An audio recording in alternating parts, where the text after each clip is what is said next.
Once you've written the divorce papers, pack your things quickly and get out of my house, my husband said, sneering provocatively.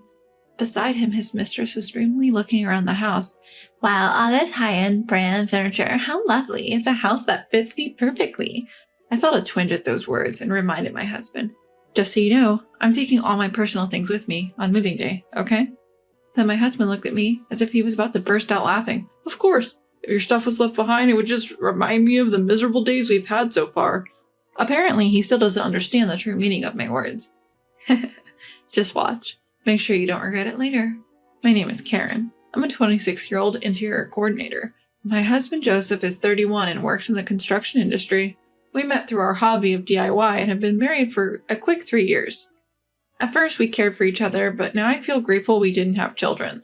The reason is that Joseph has become too self-indulgent. After coming home, he carelessly takes off his coat, eats the meal I've prepared while complaining, doesn't even clean up, and retreats to his room. Before marriage, we made various agreements. One of them was shared household chores, and Joseph and I decided to share them equally. But now I'm taking on almost all the housework. I point out to Joseph that he should do his share of chores, but incredibly, he made this excuse.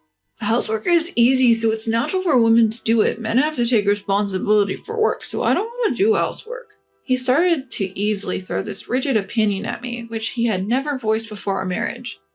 The fact that I earn more than Joseph has also played a big part in him turning against me. But by the time I reach Joseph's age, I'm planning to be independent and should be able to increase my income even more. Perhaps sulking about that, Joseph put only the bare minimum of his earnings into the house, without saving, and spent it however he liked. He was so reckless with money that I warned him time and time again, but he stubbornly refused to change. It's my hard-earned money. How greedy can you be to still want more? Not content with just that, he exaggerated to his coworkers that his wife was an outrageous miser, winning their sympathy. It was Joseph's generosity with money and the perception of domestic unrest that attracted his affair partner, Linda. She's 24 years old, working at Joseph's company as a temporary employee. There are a few young men at my husband's company, and even those a bit older are still considered young. That's probably why 31-year-old Joseph caught her eye. Poor Joseph. If I had a handsome husband like you, I'd take care of him forever. Believing her words, my husband quickly became infatuated with Linda. I noticed Joseph's infidelity about 6 months ago, just when the affair had begun. One day, an unknown woman called Joseph's mobile phone, and when I searched for her name on social media, I found Linda. Today's date with my future husband at a fancy restaurant. I'm so nervous since it's my first time. She posted such words along with several photos of a man recognizable as Joseph. I saved all of them and also retrieved their exchanges from Joseph's mobile phone. From the dates, conversations, and information about the places they visited, there was no doubt that he was cheating. When I found out about my husband's infidelity, I was neither angry nor sad. I just felt empty. I understand that getting lectured when coming home tired isn't comfortable, but all those things were necessary for our future. Maybe I was too harsh, but to have an affair just because you're fed up with family after only 3 years?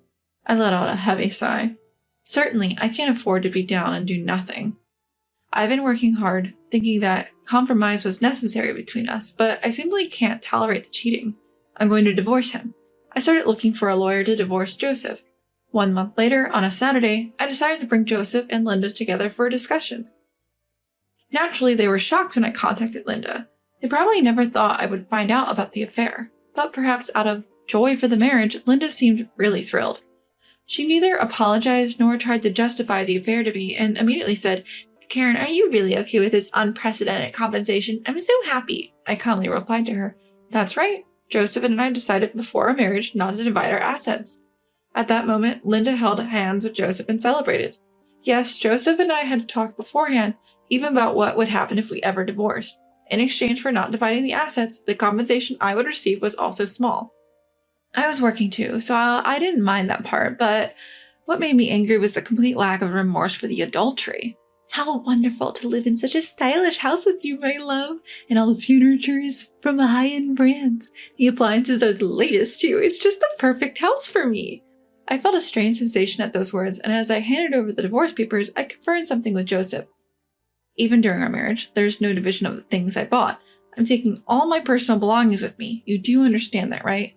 Joseph, seemingly not understanding what I meant, paused for a moment and then spoke. It's obvious. Your plain clothes and bags wouldn't suit young Linda anyway. I have to buy her better things. If I leave your belongings here, I'll just be a reminder of the painful days we had together. It seems he misunderstood, thinking I was talking about personal belongings as in clothing. Oh well. It's easier to let him continue thinking that than to start a fight. Tomorrow the movers will take everything, so be prepared. The two of them were already ignoring what I was saying, looking around the house's interior. It seems Joseph doesn't understand the meaning of no division of property.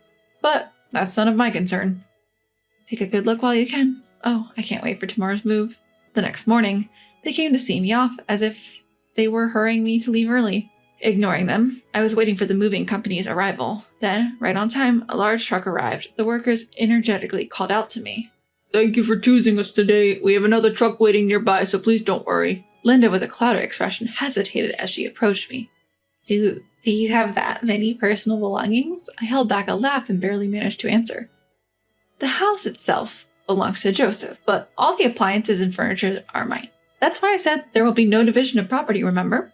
Hearing that, Joseph rushed to me, his face turning bright red. All the furniture and appliances are mine. They've been in this house for 3 years. Just take your stuff and get out, quickly. I had reached my limit, and I finally burst out laughing. I had a feeling, but he really didn't understand what no division of property meant. And just because it's been in the house for a few years, it's his. You must be joking. Hey, you're not really planning to take everything, are you? Perhaps panicked by my attitude, Joseph lowers his voice to check with me. Meanwhile, the movers were steadily continuing to transport the furniture. Don't worry. The only memories of living with you, I'll leave behind. Then Joseph, in a panic, ran to the study. I always kept copies of the receipts there, so he must have gone to check which pieces of furniture were being taken, but checking was in vain. There's not a single piece of Joseph's furniture or appliances in this house. Joseph inherited this house from his parents, who owned it as a rental property. Not wanting to spend money on his personal life, he had furnished it all with secondhand furniture and appliances. When we got married, Joseph disposed of all the furniture he had, so I bought all the furniture and appliances. Of course, all were the latest and luxurious famous brand items. Being an interior coordinator by profession, I was quite particular about the design of the furniture and appliances. Moreover, after trial and error, I placed the upscale furniture in visually pleasing arrangements. I think it had an opulence that made it look far from a second-hand house, even if I say so myself. Linda couldn't help but be enchanted as she looked around the room. Meanwhile, Joseph came back with a pale face. By that time, the house was already being cleaned after the removal. Literally, not a speck of dust remained. Linda kept screaming at me, "This is terrible! I can't believe this is happening!" Finally, a worker looked around the house and asked concerned, "The house is empty now. Are you sure this is okay?"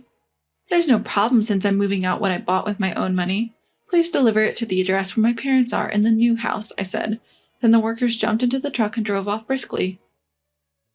"Hey, I didn't hear about this. What are you going to do?" Linda was still angry, coming at me again. Just then, a car pulled up from behind, and she jumped in alarm. "Wait, who's coming out? What are you plotting?" she yelled. Perhaps she realized I was still up to something. She looked utterly bewildered. "Karen, it's been a while. Is it true you're giving me the wallpaper?" A friend of mine emerged from the car. "That's right, the wallpaper too had been custom made by a designer I met through work, and I paid for it to be completely replaced, so even the wallpaper was my personal property. Since this type was reusable, a bit of maintenance and resizing would allow it to be used again without any problems." You're gonna peel off the wallpaper too?" Linda was staring at me in disbelief, but my friend just shrugged and began to peel off the wallpaper. "Please, can't you at least leave that alone?" My husband pleaded with me, but I ignored him. "If you see my personal belongings I left behind, you'll be reminded of me. And that's unpleasant, right? That's why I decided to give it all to my friend." Having said that himself, he couldn't correct it, and he was confused and panicked. Generally, if you replace all the wallpaper in a house, it costs at least $5,000. Since they have to buy new furniture as well, it's undoubtedly a painful expense for them. I had all the tasteful furniture and appliances removed without leaving a single piece, and even the wallpaper was peeled off. Now the house looks older than its actual age. To live a sweet life in a room that looked good before the contractors came in. For the two of them, who had such a dream, it must be an unbearable reality. They seemed to have no energy left to complain to me, and Joseph and Linda were dumbfounded. After seeing off my friend with a smile as she collected the wallpaper, I got him in the car. "Well, this is goodbye. Farewell." I casually bid farewell to the two of them and left the empty house behind. Afterwards, I used the furniture and appliances in my new home, but I soon got sick of the fact that Joseph had used them and called a friend who was a buyer to sell them. Fortunately, they were in very good condition, and I was able to sell them for a higher price than expected. What kind of furniture should I buy next? Where should I place them? As I was thinking about these things, I got a call from Joseph after a long time. Linda just won't stop going on about having you arrange the furniture. Come to the house once. I didn't want to meet them, and it troubled me a lot, but my interest as an interior coordinator won out. What kind of furniture had those two bought? What kind of interior design did they want? All right, I'll go just to hear what you have to say. I found myself agreeing. Really? Remember, you promised. Joseph exclaimed with apparent joy before hanging up. On the promised day, I arrived at their place and was shocked at what I saw. They hadn't even re-wallpapered. And as for the furniture and appliances, it was all obviously secondhand stuff gathered from used goods stores. It looked exactly like a cheap apartment where a student might live. A whole month had passed since we parted ways, and this was just too much. Wait, what is this? This is beyond an interior design problem. I was at a loss for words. Linda took this as an insult and exploded in anger. We gathered this stuff just to live for now. We'll replace it soon. Since you took everything, use your connections or whatever, and make this a house we can brag about to our friends. She seemed to be very unhappy with a life surrounded by secondhand furniture and appliances. She was irritated throughout our conversation. Even asking for the budget, it wasn't enough for my fee. What's this? You're a talented coordinator, but you can't do this? You're useless. Facing Linda's indignation, I was dumbfounded and explained.